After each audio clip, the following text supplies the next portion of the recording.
Hey, what's going on YouTube? Alabama Reloader here. Today we're going to go over some results of the first round of tests that I did with the Nosler 105 grain hollow point boat tail custom competition bullet. I bought 1,000 of them off Midway USA because they were so cheap. They were, I think, ended up 14 cents a round, which is really dirt cheap for a match bullet, and it'll give us something to compare to, against the 108s and how they shoot and all that jazz. So on this target, we're not going to pay attention to anything here down. That's other shooting. But what we are going to pay attention to is this group, and then over here on the lovely Mary Kay box, we're going to all 8 of these groups. So pretty much what I did is I loaded up. I haven't even posted the video of me talking about loading up these rounds yet. So actually this one's going to get posted because I'm shooting it on my cell phone. This one's going to get posted before the original video of me loading up the 105s, but whatever, who cares? It's going to be out of order, out of sequence somewhat, but it really doesn't matter. You'll get the gist of it. So where was I? Oh yeah, so I picked a powder. I've got a lot of H4350, but I shoot that in the 100 grain Spears and the 108 Hornadies. So I wanted to just go with something different, and I've got IMR. I've got a call coming in, but I'm not going to take it because I really want to just shoot this video. I've got IMR 4451, and that's worked well for me in the past. That was back in the day when reloading components were extremely hard to come by. You couldn't get the magical unicorn dust of H4350. You couldn't find it anywhere. Nobody had it, blah, blah, blah. IMR 4451 was somewhat in that same boat. It was a highly sought after powder. Couldn't find it. It was tough to get. Now, of course, the stuff's everywhere. You can run down. The best place for me to get it now is Mr. Big Guns over in Huntsville. You guys need to check them out if you haven't already. I'll just put their website down below in the description, so make sure you go visit those guys. Matt and his staff, they do a great job. Super guy, super awesome staff, really helpful. Really good selection on reloading powder, and he'll run a 20% discount sometimes, sale on his powder. That was when I stocked up and bought a bunch of H4350. So, and he's got the stuff sitting on the shelf. So that way you don't have to order it online, pay hazmat and all that garbage. But yeah, where are we at? Okay, let's get back on track here. So this is 10 groups that we're looking at with the Noslers, using IMR 4451 with Hornady brass, and the brass was new, I believe it is. I think I covered that in a video that I'll post after this one, using Federal Gold Medal Match large rifle primers. So pretty much what I had to do, because I covered this as well, if you go on Nosler's website, they have load data, much like everywhere else, much like every other bullet manufacturer. They'll have load data on their website. Well, the problem is one of the 2 rifle calibers or cartridges that are grayed out, whereas then you can't click on it, or at least I couldn't the other day. One of 2 out of God knows how many they have listed is 6mm Creedmoor. So it's that one and some other obscure, Lord knows where it came from, round that I never even heard of. So I was kind of surprised by that. So of course I was like, what the crap? Now I gotta go try to pull information together to come up with some load data. So what I did, because these are 105s, Hornady makes a 105 hollow point boat tail as well, very similar. I just went with that. I went to Hodgdon's load data center on their website and punched in 105, and of course it only gives you the option for Hornady. So we went with that, and IMR 4451. What we came up with was a starting charge, because the max was 42, I believe is what it says on the website on Hodgson. So we worked up to that 42 grain max, but that put us starting at 40.2. So that's what you're looking at over here on this group. It's got a 1 underneath it. That's 40.2. And then the next one by it is 40.4. And then over here, how it flows is 40.6, and then 0.8, and then 41, 41.2, 0.4, and so on. You get the idea. So let's see.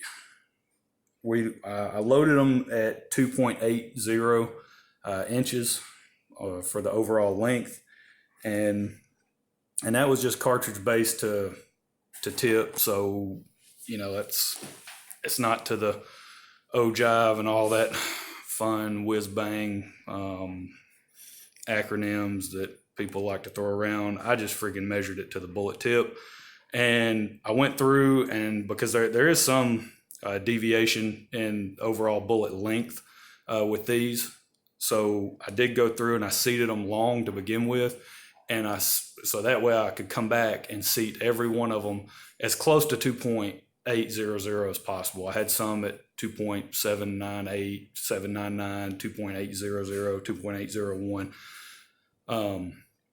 But just for consistency's sake, I tried to get them as close to 2.8 as possible. So gave you the rundown there. Those were the powders and all that crap. Ended up, they didn't shoot that bad, to be honest with you, even though the target may not really tell the full story. When you put the calipers on them, I only had 3 out of the 10 groups that measured over an inch. And so a couple of those groups were on the higher end. So at 41.6 and 42. So that'd be that one. So 41.6 and 42 right there. Those two groups. So those two groups measured just over 1.2 inches. Everything else came in under an inch except for 40.8, which is this janky looking group right here. So that's that weird looking group. But everything else came in. I had a couple, that came in right under an inch. So I had one at 0.981, 0.943, and then 41.8. So this one right here, that one came in. That was the best overall group at 0.603. But what I'm really going to focus on is these first 3. So you got 1, 2, and then that guy 3. So the first 3 charge weights, which is 40.2, 40.4, and 40.6. 40.2, that first one, that ended up being the worst out of those 3. I mean, you can just kind of see that visually by looking at the target. That one came in at 0.943. And then the next 2 came in under 3/4 MOA, so sub MOA. So that's definitely acceptable in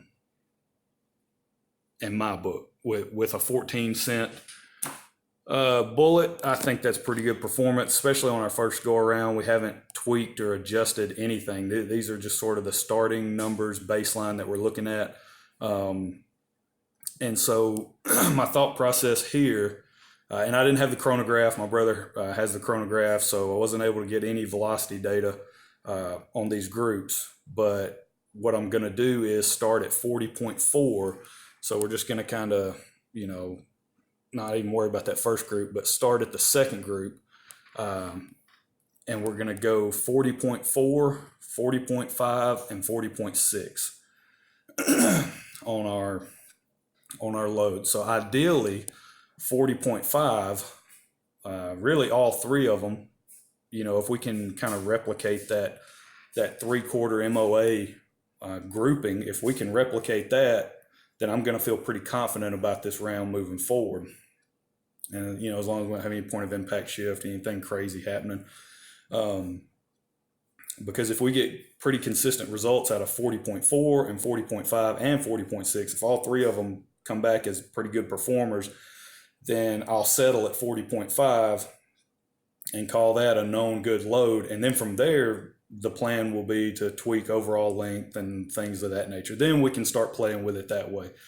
But I want to get something that shoots consistently well before I start to, tweak any of the variables. This is just a good baseline. And I was shooting off bags, so, it's not the most rigid of rests that I was shooting on. So, there is some human error factored into these targets.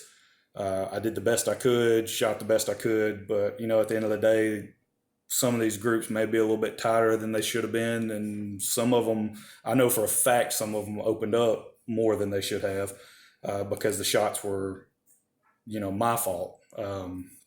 Just not a good shot on target, but it is what it is. This is what we're going to work with. So from here, what I'll do, let's see here.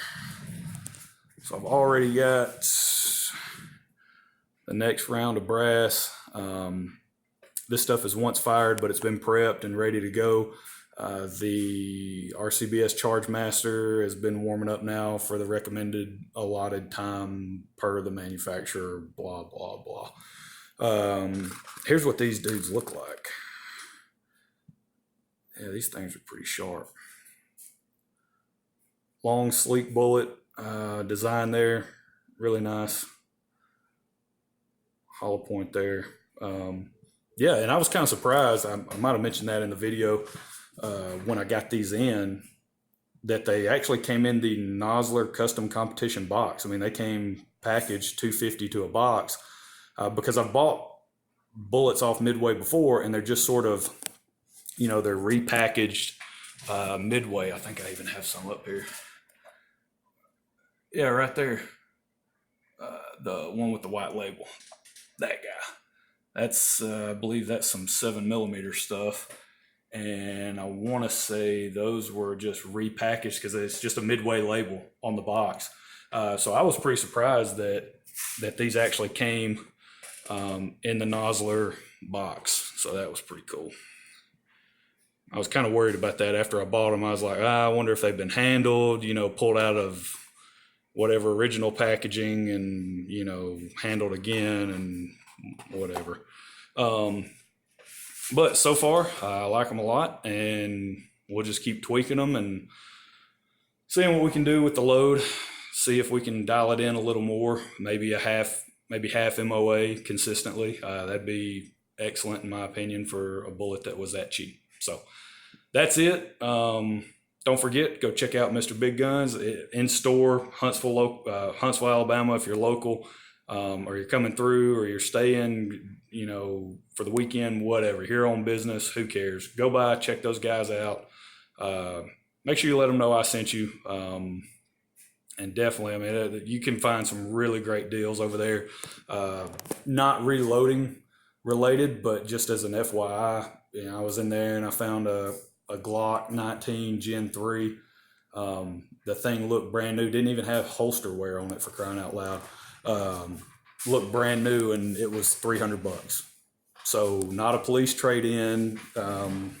So nothing of that effect where they've had thousands upon thousands of rounds through the barrel. This thing looked fairly new, and I get it's a Gen 3. They're already on Gen 5, but still, it's a Glock 19, one of the most sought-after handguns, especially when you go back and look on the aftermarket. On Arms List, you're pretty much, that's a $500 handgun all day long. Even Gen 3, yeah, you might get it for $450. But for the most part, you're paying in that price range, and I got it for $300.